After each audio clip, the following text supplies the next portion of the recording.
സോളമന്റെ അമ്മയെ കിട്ടി നായരോ താക്കോല് തട ഇവനെ പൊക്കിക്കോ. വണ്ടി ഞാൻ എടുത്തോളാം. ബാക്കിയുള്ളവരടക്കം പോയിക്കോളാം. പറ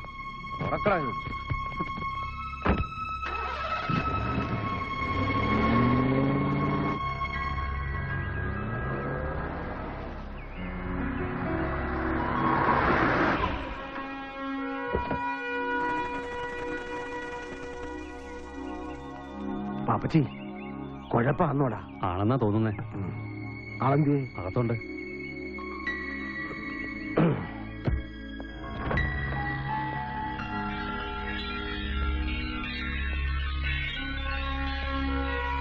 സാറേ ബാവച്ചൻ വന്നു. വരണം, ഇല്ലെങ്കിൽ വരുത്തും സോളമൻ. എന്റെ പൊന്ന് സാറേ, ഇച്ചിരി കഞ്ചാവ് കടത്തി ഇച്ചിരി ചന്ദനമുട്ടി വെറ്റും ഒത്തിരി കഷ്ടപ്പെട്ടിട്ടാ സാറേ ഈ കാണുന്നൊക്കെ ഞാൻ ഉണ്ടാക്കിയത്. ഇപ്പൊ പഴയ പോലെ അങ്ങനെ വലിയ ലാഭമൊന്നുമില്ല സാറേ. സാർ ഇപ്പൊ പിടിച്ചിട്ടിരിക്കുന്ന വണ്ടിക്കകത്ത് നേരായിട്ട് ഞാൻ പറയാം, സാർ ഉദ്ദേശിച്ചതന്നെയാ നീലച്ചടനാ. പക്ഷെ എന്റെ പൊന്ന് സാറേ, ഇതങ്ങ് മലബാറിൽ എത്തിച്ചാ എന്നാ കിട്ടുന്ന കിട്ടുന്ന ഉലുവയുടെ കണക്ക് ഞാൻ പറയാം. വണ്ടിയിലുള്ള കഞ്ചാവിന്റെ മൊത്തം കണക്കെടുത്താ കുറഞ്ഞത് 2 കിൻഡൽ വരും. ഞാൻ കുഴഞ്ഞു. കിലോയ്ക്ക് മിനിമം 10,000 വെച്ച് ലാഭം കിട്ടിയ അത് കിട്ടും നീലയല്ലയോ? 10,000 ഗുണം 2 കിൻഡൽ 20 ലക്ഷം. ഞാൻ വിട്ടു. വാവത്തിന് ചരക്ക് വിട്ടിടണം. അതിനിപ്പോ സാറിന് എന്നാ വേണ്ടത്? ലാഭത്തിൽ പകുതി. അയ്യോ, അതിത്തിരി കൂടി പോയല്ലേ സാറേ? ഒരൊറ്റ പൈസ കൂടുതലില്ല, ഒട്ടും കുറയേയില്ല. ഉറപ്പാണോ? സോളമന് 2 വാക്കില്ലടോ. എന്നാ സോളമൻ സാറ് കേട്ടോ, വാവത്തിന് രണ്ടാമതൊരു വാക്കുകൂടി ഉണ്ട്. ഞാനൊന്നും തരാൻ ഉദ്ദേശിക്കുന്നില്ലെങ്കിലോ?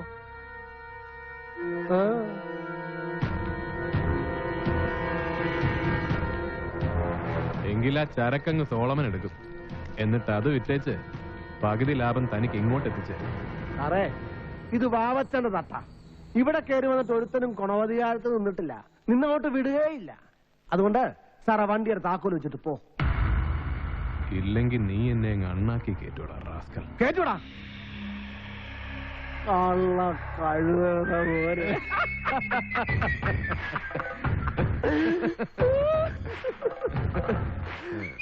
നീ എന്റെ മാനം കാത്തടാ പോലെ. കേട്ടോ പാപ്പച്ചി, 6-ാം മൈലിൽ സ്കോഡുകാർ ചെക്ക് പോസ്റ്റ് ഇട്ടെന്ന് കേട്ടപ്പോഴേ എന്റെ നല്ല പ്രാണൻ അങ്ങ് പോയി. സംഗതി ഒറ്റ ഒരു വഴിയില്ല കർത്താവെന്ന് വിചാരിച്ചിരിക്കുമ്പോ ഈ സോളമൻ സാറിന്റെ തലച്ചോറാ. 1-ാം വളവിന്റെ അടുത്തൊരു ചെക്കിങ് വണ്ടി പിടുത്തം. മരിച്ചാലും മറക്കുകയല്ലേ സാറേ? പറഞ്ഞോ സാറിന് എന്നാ ഈ വാവച്ചൻ ചെയ്തു തരേണ്ടത്? പറഞ്ഞോ. അവന്മാര് വണ്ടി പിടിച്ചിരുന്നാലേ എന്റെ 2 കിൻഡൽ കഞ്ചാവങ്ങ് പോകും. പിന്നെ 2004 മോഡലൊരു വണ്ടി, ജിവാറിന് വേണ്ടി കുറച്ച് കാശും. അതൊക്കെ വാവച്ചന് പുല്ല. പക്ഷേ പേരുദൂഷ്യം ഉണ്ടാക്കിയ പിന്നെ എനിക്ക് നാട്ടിൽ കാലുകുത്താൻ ഒക്കുകയില്ല. എന്റെ അപ്പൻ അവധക്കുട്ടിയുടെ വിചാരം ഞാൻ ഇവിടെ മലഞ്ചരക്കിന്റെ അവധി വ്യാപാരം നടത്തുകയെന്നാ. ഇതെങ്ങാനും അറിഞ്ഞ ഒരു തൂമ്പായി എടുത്തു വന്നിട്ട്, എടാ മോനെ നീ നേരെ പറമ്പിലോട്ട് വിട്ടോളാന്ന് പറയും അപ്പൻ. തന്തമാരുടെ കാര്യം കള. ഇതിനകത്തൊരു ഒറ്റിന്റെ കാര്യം പറഞ്ഞായിരുന്നല്ലോ വാവച്ചൻ. എന്നതാ? അതിലോട്ടാ വരുന്നത്. സാറോട് വന്നപ്പോഴേ കേട്ട് കാണും, ഒരു ഉമ്മച്ചൻ, പഴയ MLA, ചത്തുപോയ പ്ലാന്റ് ചാക്കോടെ മോൻ. അവനുമായിട്ടുള്ള എന്റെ ഈ പൊരുത്തു തുടങ്ങിയിട്ട് കൊല്ലം കുറെ ആയി. ഉമ്മച്ചൻ ഞാൻ കേട്ടു. പക്ഷെ അയാൾക്ക് കഞ്ചാവുണ്ടോ? നേരിട്ടല്ലെങ്കിലും ചില ഒത്തുകച്ചവടമൊക്കെ ഉണ്ട്. പോളിറ്റിക്സ് അല്ലയോ, ഇല്ലാണ്ട് പറ്റുകയല്ലോ. പക്ഷെ ഇന്നത്തെ കളി അത് വേറെയാ. അരമനയിൽ ഇന്നലെ പിതാവ് വിളിച്ചായിരുന്നു. പിതാവിന്റെ മധ്യസ്ഥതയിൽ ഒരു കോംപ്രമൈസ്. ഇലക്ഷനിൽ നാള് കുറച്ചല്ലേ ഉള്ളൂ. നാളെ ആ അരമന ചെല്ലാവെന്ന് വെച്ചിരിക്കുന്നേ. ഇന്ന് എന്റെ ഒരു ലോഡെങ്ങാനും അകത്ത് പോയിരുന്നെങ്കിൽ നാളെ അവന്റെ മുമ്പിൽ ഞാൻ ഒന്ന് കുനിയേണ്ടി വന്നേനെ. അവനൊന്നും ഞെളിയാനും.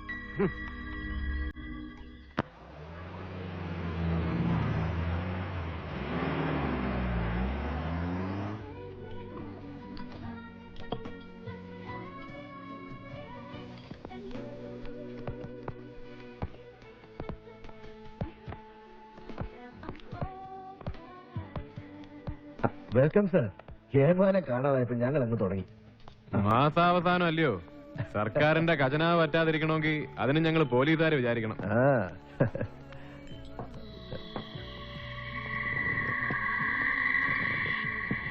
സണ്ണി ആയിരിക്കുന്ന അവനല്ലയോ നമ്മുടെ വണ്ടി തിരിച്ചുവിടാൻ പറഞ്ഞ സബ് ഇൻസ്പെക്ടർ? ആണെന്ന് തോന്നുന്നു. അതാരാ കുരിച്ച പോലീസുകാരൻ? അത് സോളമൻ, സബ് ഇൻസ്പെക്ടർ സോളമൻ.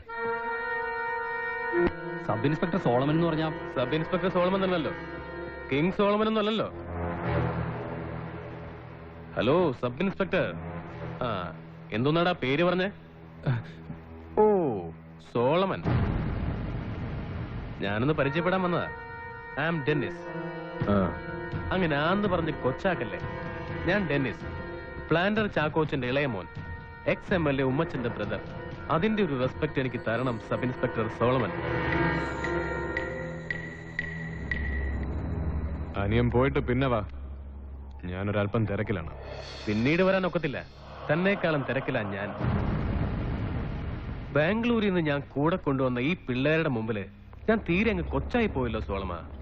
ഇവന്മാരുടെ ഇടയിൽ ഞാൻ ഉണ്ടാക്കിയെടുത്ത ഇമേജും അന്തസ്സൊക്കെ ഒറ്റ നിമിഷം കൊണ്ട് താൻ ഇല്ലാതാക്കി കളഞ്ഞ. അത് താനങ്ങനെ കോമ്പൻസേറ്റ് ചെയ്ത് പറഞ്ഞു. കയ്യെടുക്കടാ. സ്റ്റൈലാക്കല്ലേ. സോളമൻ സാർ എണീറ്റ് എന്റെ കൂടെ ടേബിൾ വരെ വാ. ടെന്നീസ് ആരാന്ന് അവന്മാർക്കൊന്ന് ബോധ്യപ്പെടുത്തായോ?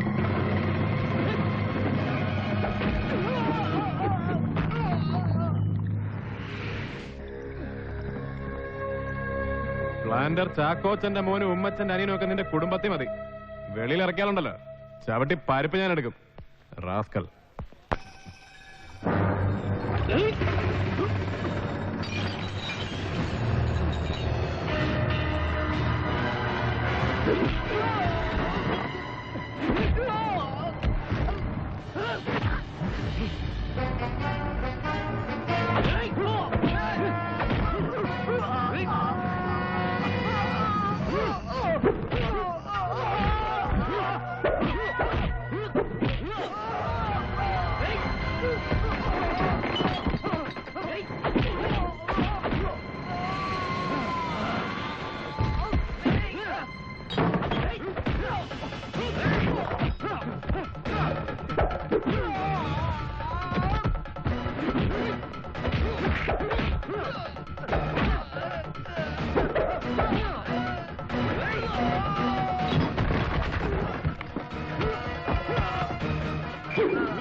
ആ അതെ, ഇല്ല ഞാൻ റോബിനാ.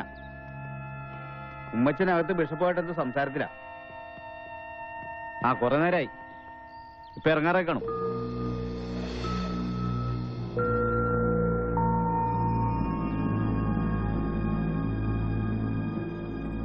ഇത്രയും നേരമായി നമ്മൾ സംസാരിച്ച വിഷയം തന്നെയാണ്.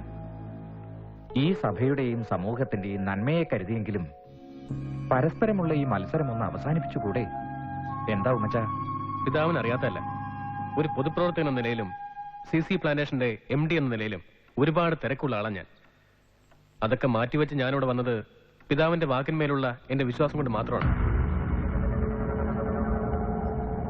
എനിക്ക് പറയാനുള്ളതെല്ലാം ഞാനിവിടെ പറഞ്ഞു കഴിഞ്ഞു. ഇതിനപ്പുറം ഒന്നും പറയാനില്ല. ഒരു വിട്ടുവീഴ്ചയ്ക്കുമില്ല. ഞാൻ ഇറങ്ങുന്നു.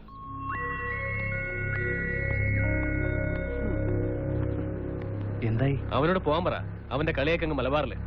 ഉമ്മച്ചിനെ ഒതുക്കാൻ ഇതുപോലൊരു വാവച്ചം പോരാ. അതവൻ അറിയാഞ്ഞിട്ടാ. ഉമ്മച്ചായനങ്ങ് വന്നേ. എന്താടാ? വീട്ടിൽ നിന്ന് നിശ്ചയി കുറെ തവണ വിളിച്ചു, പിന്നെ ഓഫീസിൽ നിന്ന് സീവറും. ഉമ്മച്ചായനോട് പിതാവിന്റെ അടുത്തായതുകൊണ്ടാണ് ഞാൻ. കാര്യം എന്നാന്ന് പറയടാ. ബാംഗ്ലൂരിൽ നിന്ന് ഡെന്നിച്ചിനും കുറച്ച് ഫ്രണ്ട്സുമായിട്ടൊന്നിൽ എത്തിയായിരുന്നു.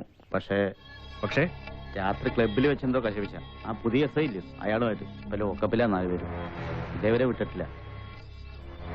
കറിയാച്ചൻ ഇല്ലായിരുന്നു അവിടെ പോയി ഇറക്കിക്കൊണ്ട് വരാനുള്ളതിന്. കറിയാച്ചൻ പോയായിരുന്നു ഒരു വക്കീലുമായിട്ട്. പക്ഷെ ഉമ്മച്ചൻ തന്നെ നേരിട്ട് വരണമെന്ന് ഒറ്റ വാശിയിൽ അയാൾ ആ SI.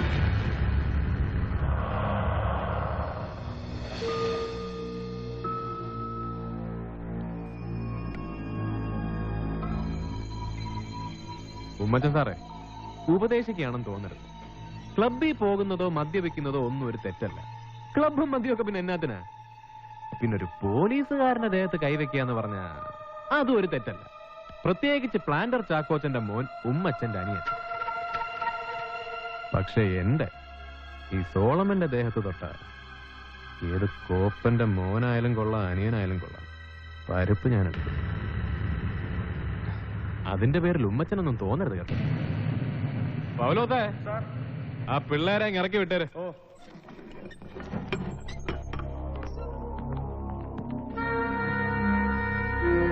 പോയിക്കോ. അടുത്ത വെക്കേഷൻ വരുമ്പോ മുൻകൂട്ടി അറിയിച്ചേക്കണം. ഒന്ന് ഫോൺ ചെയ്താൽ മതി, ഞാൻ ഒരുങ്ങിയിരുന്നോളാം.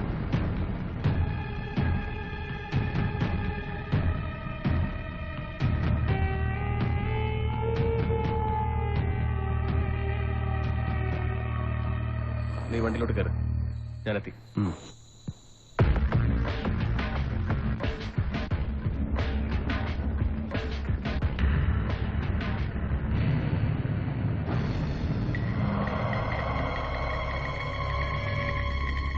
സോളമ, ഞാനിവിടുത്തെ XMLA ഭരണകക്ഷിയുടെ നേതാവാന്നൊക്കെ വിട്ടേക്ക്. ചത്തുപോയ എന്റെ അപ്പൻ പ്ലാന്റർ ചാക്കോച്ചന്റെ പേരും വേണ്ട. പക്ഷെ നീ കൈവച്ചത് ഉമ്മച്ചന്റെ അനിയന്റെ മേല. നിന്റെ കൈ കൊണ്ട് അവന്റെ ദേഹത്ത് പൊടിഞ്ഞ ചോര എന്റെ സ്വന്തം ചോരയാ. അതിന്റെ കണക്ക് നീ പറയേണ്ടി വരും. നിന്നെ കൊണ്ട് പറയിക്കും ഞാൻ. ഉമ്മച്ച, ഇതൊരു പോലീസ് സ്റ്റേഷനാണ്. ഞാൻ ഇവിടുത്തെ സബ് ഇൻസ്പെക്ടറും. താനാണെങ്കിൽ ഞാൻ കസ്റ്റഡിയിലെടുത്തൊരു പ്രതിയെ ജാമ്യത്തിലെടുക്കാൻ വന്നു ഒരുത്തൻ. സോളമ എന്ന തന്റെ ആദ്യത്തെ വിളിക്ക് തന്നെ കിട്ടിയനെ മോനെ. അടിനാഭിക്കിട്ട ആദ്യത്തെ തൊഴി സാറേ എന്ന് വിളിക്കണം. സബ് ഇൻസ്പെക്ടർ സാറേന്ന്. മനസ്സിലായോ? പിന്നെ അവന്റെ ദേഹത്തുനിന്ന് പൊടിഞ്ഞ നിന്റെ ചോരയുടെ കാര്യം. ചോര ആരാന്റെ ആണേലും അവനവന്റെ ആണേലും ഉമ്മച്ച സൂക്ഷിക്കേണ്ടതുപോലെ സൂക്ഷിച്ചില്ലേ തറ തൂവിപ്പോവും. ചോരയാന്നേ ഒരിക്കൽ തറയെ വീണു പോയാൽ രണ്ടാമത് കോരിയെടുത്ത് ഞരമ്പേൽ ഒഴിക്കാൻ ഒക്കത്തില്ല. അതോർത്തിരുന്നാ മതി. പ്ലാന്റർ ചാക്കോച്ചിയുടെ മക്കള് രണ്ടും. എന്നാ ഉമ്മച്ചൻ ചെല്ല്, ഞാൻ വിളിച്ചോളാം.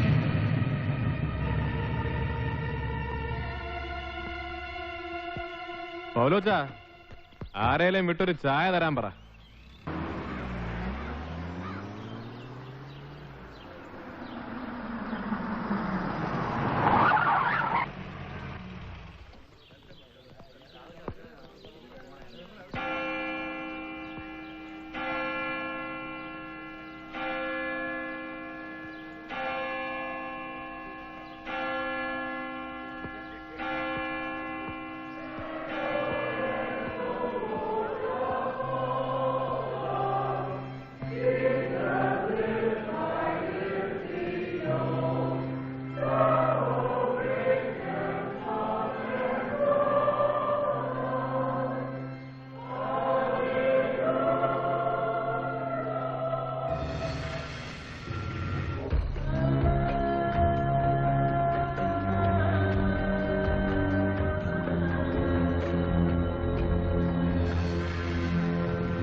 തോമാവെന്ന് പറഞ്ഞത് കേട്ടപ്പോ നീ വരത്തില്ലെന്നാ ഞാൻ വിചാരിച്ചേ.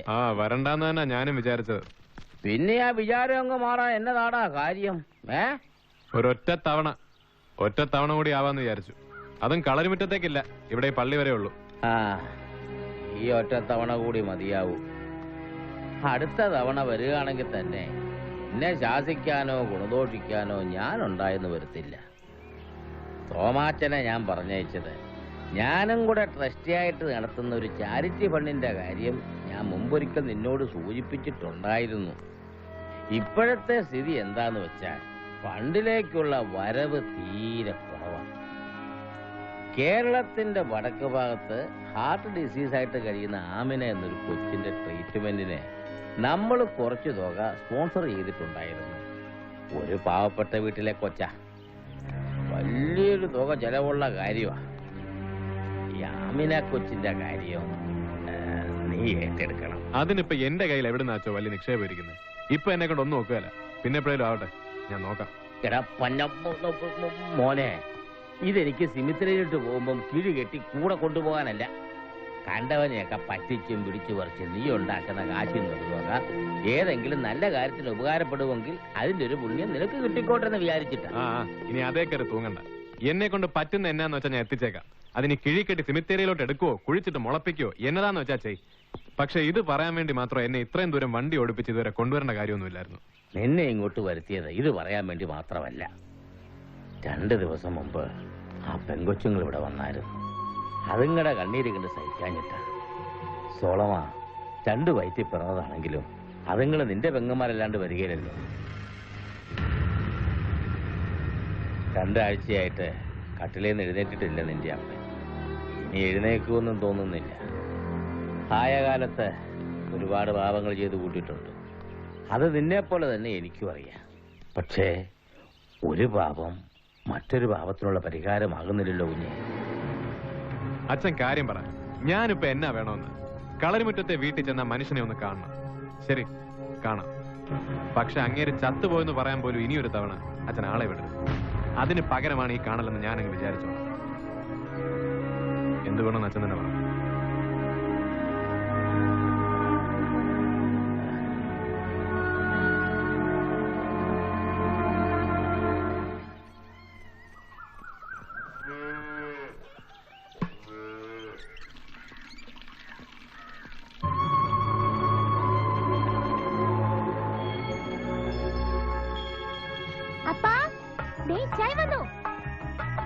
ഈ പെണ്ണിന് എന്നാത്തിന്റെ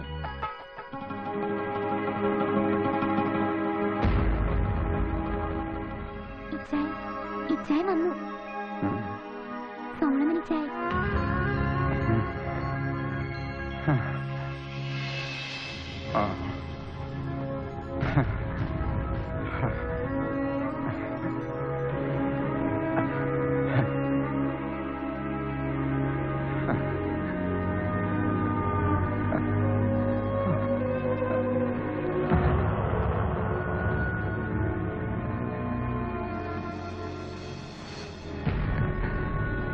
എന്നാലും എന്റെ കണ്ണടയുന്നതിന് മുമ്പ് നീ വന്നല്ലോ.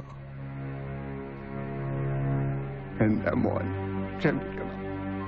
മഹാഭാവിയായ ഈ അപ്പനോട് കഴിഞ്ഞതൊക്കെ മറക്കണം.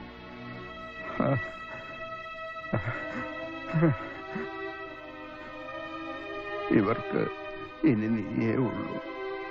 അപ്പൻ ചെയ്ത തെറ്റിന് ഈ കുഞ്ഞുങ്ങളെ ശിക്ഷിക്കരുത്.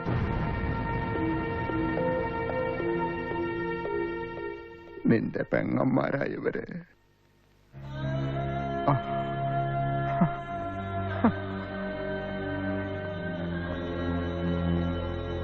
എന്റെ അമ്മച്ചി മരിച്ചിട്ട് വർഷം 18 കഴിഞ്ഞു. അതിന് മുൻപോ പിൻപോ എനിക്കൊരപ്പനുണ്ടായിരുന്നില്ല. ഇനി ഇത്രയും കാലത്തിന് ശേഷം അങ്ങനൊരു പുതിയ ബന്ധം എനിക്ക് വേണ്ട.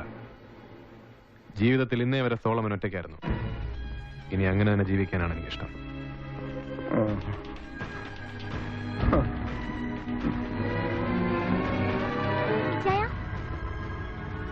എന്റെ കൈകൊണ്ടൊരു കപ്പ് കാപ്പി കുടിച്ചിട്ട് വേണ്ട.